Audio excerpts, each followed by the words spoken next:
السلام علیکم ورحمۃ اللہ وبرکاتہ۔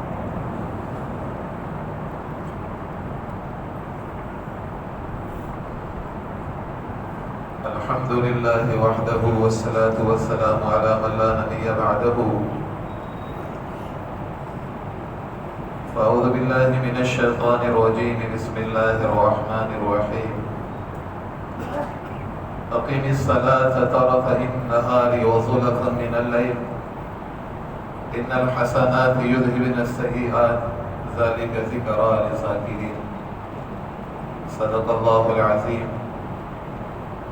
اللهم صل على محمد وعلى آل محمد كما صليت على إبراهيم وعلى آل إبراهيم إنك حميد مجيد، سبحان ربك رب العزة عما يصفون وسلام على المرسلين والحمد لله رب العالمين۔ دوست عزیز بزرگو، اللہ کے خزانے سے استفادے کے لیے کیا اعمال دیے گئے ہیں؟ مولانا اسحاق رحمۃ اللہ علیہ نے اس پر باب باندھا ہے کہ اللہ کے خزانے سے استفادے کے اعمال کیا ہے۔ تین چیزیں ہم نے دیکھی ہماری زندگی میں، درد یعنی بیماریوں کی شکلیں، اور رزق کی تنگیاں،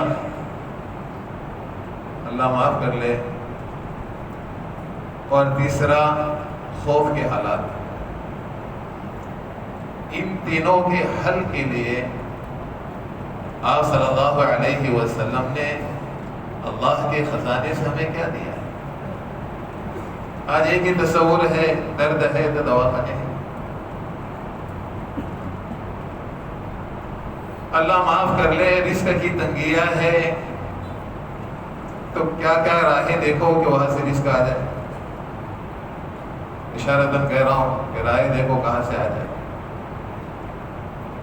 اور تیسرا خوف کا حالت ہے تو دیکھو کون سے حکام کی خوشامد کرنا ہے۔ تینوں جگہ ہمیں کیا دیا ہے؟ حضرت علی رضی اللہ عنہ ایسے شدید بیمار اور ایسے شدید درد میں کہ یہ کہہ رہے تھے اللہ شفا دے دے، شفا مقدر میں نہیں ہے تو میرے بس کا نہیں، اللہ تو مجھے موت دے دے۔ زندگی اس موڑ پر آئے تو اس وقت اللہ کے رسول نے کیا عمل دیا؟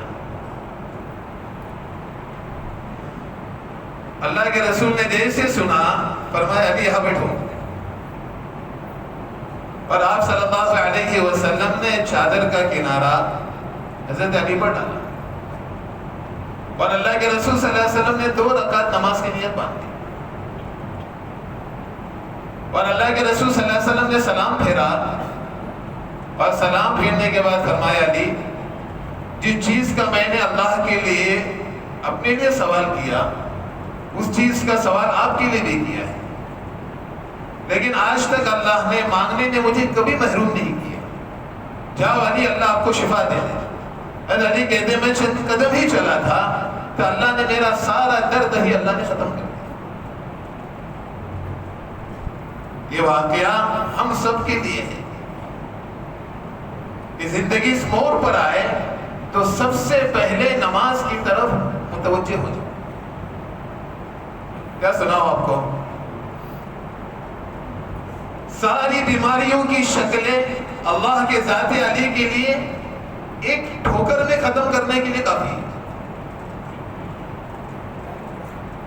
حضرت ایوب علیہ السلام پر کیا بیماریاں تھیں؟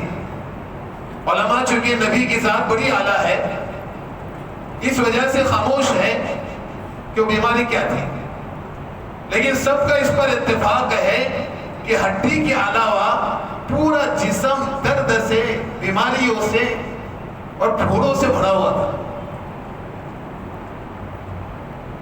لیکن اللہ نے ختم کیسے کیا؟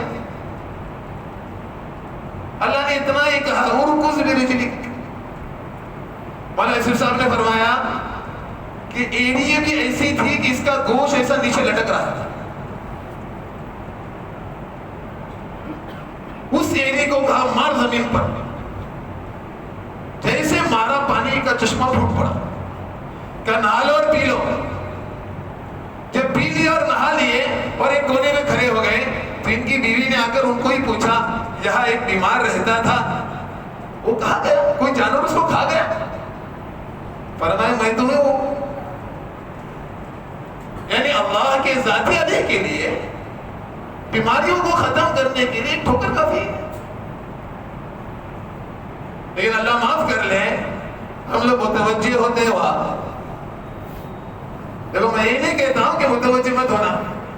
ہم یہ کہتے ہیں کہ پہلے توجہ اللہ کے ذاتی علی کی طرف کرو. ایک مثال اللہ اکبر. دوسری مثال ہماری رزق کی تنگی ہے. اس کے لیے سب سے بڑی چیز ہے کہ آپ مسجد کی طرف آ جاؤ. یعنی مسجد میں آنا اللہ کی طرف آنا ہے. آپ صلی اللہ علیہ وسلم نے تنہائی کا وقت اور مسجد میں دیکھا حضرت ابو امامہ باہلی کو. تو حجرے سے آواز دی ابو امامہ کیا بات ہے؟ اکیلے ہو مسجد میں کوئی ہے نہیں کیا بات ہے کیوں بیٹھے ہو؟ فرمایا اللہ کے رسول صلی اللہ علیہ وسلم مجھ پر قرضہ ہو چکا ہے. آپ صلی اللہ علیہ وسلم نے فرمایا کیا میں تجھے دعا نہ سکھاؤں؟ اگر آپ کا قرضہ یمن کے اونچے پہاڑوں کے برابر بھی ہو جائے اللہ اس کو ادا کر دے. فرمایا اللہ کے رسول صلی اللہ علیہ وسلم ضرور سکھائیے. اللہ کے رسول نے وہی سے تعلیم دے دی. اللہم انی اعوذ بک من الہم والحزن واعوذ بک من العجز والکسل واعوذ بک من الجبن والبخل واعوذ بک من غلبۃ الدین وقہر الرجال. کہ میں پڑھتا رہا. چند ایام کے بعد میں واپس آیا کہ اللہ کے رسول صلی اللہ علیہ وسلم اللہ نے میرا سارا قرضہ ادا کر دیا. مجھے آگے بتانا ہے یہ ہوگا کب. ایسے ہی آئے انس بن مالک رضی اللہ عنہ کے پاس ان کے غلام اور کہا کہ گرمی شدید ہے اور باغ سوکھ چکا ہے. ہمارے باغ کو پانی کی ضرورت ہے. انس بن مالک رضی اللہ عنہ اندر آئے اور 2 رکعت نماز کی نیت باندھی.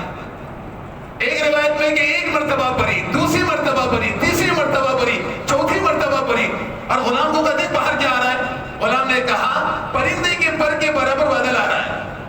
وہ بادل آیا اور چھا گیا اور جو برسنا شروع کر دیا. انس بن مالک نے اپنے غلام کو گھوڑا دے دیا ذرا چکر لگا کر آ. یہ ہماری حویلی کے علاوہ اور باغ کے علاوہ کہیں برس رہا ہے کیا؟ انہوں نے سارے چکر لگا کر آئے. فرمایا ہمارے باغ کے علاوہ کہیں ایک قطرہ نہیں برس رہا ہے. تنگی کیا ہو گئی؟ مجھے سمجھانا آ گیا ہے کہ نماز ہو کیسی لکھی. تیسری مثال دی ابو بیلک رضی اللہ عنہ کی. لیکن ان کی یہ مدد اس تجارت پر یہ ہوئی. اس کی 2 وجوہات تھیں کہ تجارت کے ساتھ عبادت میں باکمال تھے اور تجارت کے ساتھ ڈرنے والے بہت زیادہ تھے. ان کو ہتھیار سے لیس ڈاکو نے گھیر لیا اور کہا پہلے تیری جان لوں گا بعد میں تیرا مال لوں گا. انہوں نے کہا دیکھ مال تیرا مقصود ہے مال لے لے جان تو چھوڑ دے. فرمایا نہیں میرا ضابطہ یہ ہے کہ پہلے میں جان لیتا ہوں بعد میں مال لیتا ہوں. ابو بیلک رضی اللہ عنہ نے فرمایا پھر ایک کام کر لے مجھے 2 رکعت نماز پڑھنے کا موقع دے دے. پڑھ لو. انہوں نے 2 رکعت نماز پڑھی اور دعا کے لیے ہاتھ اٹھائے. یا ودود یا ذل العرش المجید یا فعال لما يريد اسألك بعزتك التي لا ترام وملكك الذي لا يضام وبنورك الذي ملأ اركان عرشك ان تخفي شر هذا اللص يا مغيث اغثني يا مغيث اغثني يا مغيث اغثني. ایک فرشتہ سواری پر نمودار ہوا. اس کے ہاتھ پر نیزہ گھوڑے کے کان تک اٹھایا ہوا اور اس نے جو پھینک کر مارا ڈاکو جگہ پر ڈھیر ہو گئے. انہوں نے جلدی سے اس کے پیچھے پیچھے بھاگے. ارے اللہ کے بندے تو کون ہے؟ فرمایا سن لے جب تو نے ان کلمات آسمانی دروازوں پر زلزلہ طاری ہو گیا. جب دوسری مرتبہ پکارا یا مغیث اغثنی تو آسمانی دنیا میں شور برپا ہو گیا اور ہر ایک پکار رہا تھا. ایک مظلوم کی دعا ہے تو میں نے اللہ سے دعا کی یا اللہ اس مظلوم کی مدد کے لیے مجھے اتار. تو میں نیچے آیا ہوں. سن لے, زندگی میں کسی پر بھی کوئی مسائل آ جائے اور وہ 4 رکعت نماز پڑھ لے اور انہی کلمات سے دعا مانگے, اس کی بھی ایسی مدد ہوگی جیسے آپ کی مدد ہوئی ہے. لیکن مجھے اب سنانا اصل کی طرف آنا ہے. میں نے دیکھا کہ درد کا مسئلہ حل ہو گیا, رزق کا مسئلہ حل ہو گیا, بیماری کا مسئلہ حل ہو گیا, لیکن نماز تھی کیسی وہ سن گیا. معاف کرنا, ہم سب کو اس کی فکر بھی نہیں. 5 وقت نماز پڑھ رہے ہیں, کیسا کچھ کرے کیا بولے. شیخ یوسف رحمۃ اللہ علیہ نے کہا حضرت ابو طلحہ باغ میں ہے, وہ باغ جس پر گھر والوں کی زندگی کا گزارا ہے. شیخ یوسف نے 2 باتوں سے اس کو تشبیہ دی ہے کہ کھجور کھانے کا منظر چڑیا کا اتنا خوبصورت تھا کہ باغ میں چڑیا کھجور کھا رہی ہے اور اس کو دیکھ رہے ہیں. اس میں فقط یہ بھول گئے کہ کتنی رکعتیں ہو گئی. ایک روایت میں ہے کہ خوشے لٹک رہے تھے اور چڑیا آئی اور گنجان خوشوں میں اس کو پتہ ہی نہیں چلا کہ باہر کیسے نکلوں. یہ منظر دیکھنے میں پتہ نہیں چلا کہ رکعتیں کتنی ہو گئی. بعد میں خیال رکعتیں کتنی ہو گئی. آج تمہارے میرے ساتھ روز ہو رہا ہے. فوراً آئے عثمان ذی النورین کے پاس کہ عثمان, جس باغ پر میرے گھر والوں کا گزارا ہے اس کی قیمت 50,000 درہم ہے, میں اللہ کے لیے اس کو وقف کروں کہ اس نے مجھے نماز جیسے عمل سے بے خبر کر دیا. آپ کا میں مثالیں دوں گا آپ کو. حضرت ابن عباس رضی اللہ عنہ کی 2 آنکھوں میں سے ایک آنکھ کی بینائی جا رہی تھی. سنو ایک بات تاکہ ہم لوگ اس کو سیکھیں علماء سے. اس آنکھ کی بینائی جا رہی تھی. اطباء نے 2 مشورے دیے. کیا مجھے چھوٹی سی چیز میں سمجھانا ہمارے جوان بچوں کو. 2 مشورے دیے اطباء نے. پہلا مشورہ یہ ہے کہ 1 ہفتے تک آپ کو پیٹ کے بل لیٹنا ہے. اکثر لوگ آج سوتے ہیں پیٹ کے بل. حیات الصحابہ میں نے 2 باتیں دیکھی کہ اللہ کے رسول نے ابو ذر کو ٹھوکر ماری, وہ پیٹ کے بل لیٹے ہوئے تھے. فرمایا ابو ذر پیٹ کے بل نہ لیٹنا, جہنمی لوگ پیٹ کے بل لیٹیں گے. آج میں دیکھتا ہوں 90% جوان جماعت میں بھی ہم لوگ جاتے ہیں الٹے سوتے ہیں. ایک جملہ کہا, دوسرا جملہ کہا یہ اللہ کو پسند نہیں ہے. تو اطباء نے پہلا مشورہ دیا آپ کو پیٹ کے بل لیٹنا پڑے گا 1 ہفتے تک. ایک روایت. دوسری روایت یہ تھی کہ آپ کو تختے پر سجدہ کرنا پڑے گا, آپ زمین پر سجدہ نہیں کریں گے. اس وقت سب سے بڑے علماء, میں تو حیرت سے کہتا ہوں, علماء سے نہیں کہتا, مشورہ لیا کرو ہر چیز میں. ابن عباس کا مقام اتنا اعلیٰ ہے, روم کے بادشاہ کہا کرتے تھے کہ ان کا علم دیکھ کر ایسا لگتا ہے کہ مدینہ میں کوئی نبی موجود ہے.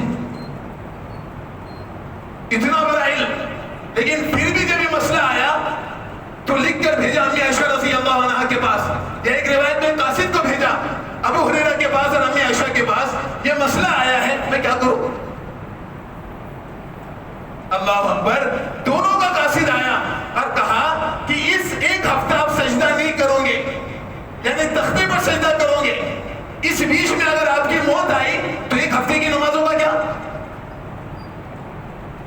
آج تو ہمیں اجازت ہے. ابن عباس نے بینائی کے جانے پر صبر کیا لیکن تختے پر سجدہ نہیں کیا. یعنی ان کی یہاں ایک سجدے کی بھی اللہ کی قیمت تھی. عجیب بات علماء نے لکھی ہے. پھر دوسری آنکھ سے پانی بہنا شروع ہو گیا. پہلے ہی لوگوں نے کہا دیکھو اب اس کا علاج کرا لو ورنہ اس آنکھ کی بھی بینائی چلی جائے گی. کیا خوبصورت جملہ کہا. تمہیں جانتے ہو اس آنکھ سے آنسو کیوں بہ رہے. فرمایا نہیں معلوم. فرمایا یہ بہن اس بہن کی فراق میں رو رہی ہے کہ اس نے صبر کر کے جنت میں جگہ بنا لی. میری کب باری آئے گی کہ میں بھی اب میری بینائی چلی جائے اور میں بھی جنت میں بھی جگہ بنا لوں. ہمیں ثابت اتنا کرنا ہے کہ ایک ایک سجدے کی اللہ کے یہاں. اور آخری گزارش آپ سے معاف کرنا، آج ہماری نماز میں جلدی بہت ہے، ہماری نماز میں جلدی بہت ہے، معاف کرنا. ورنہ میں ہے تو صحابہ دیکھ رہا تھا ابھی، حذیفہ ابن الیمان نے دمشق کی مسجد میں ایک شخص کو جلدی نماز پڑھتے ہوئے دیکھا.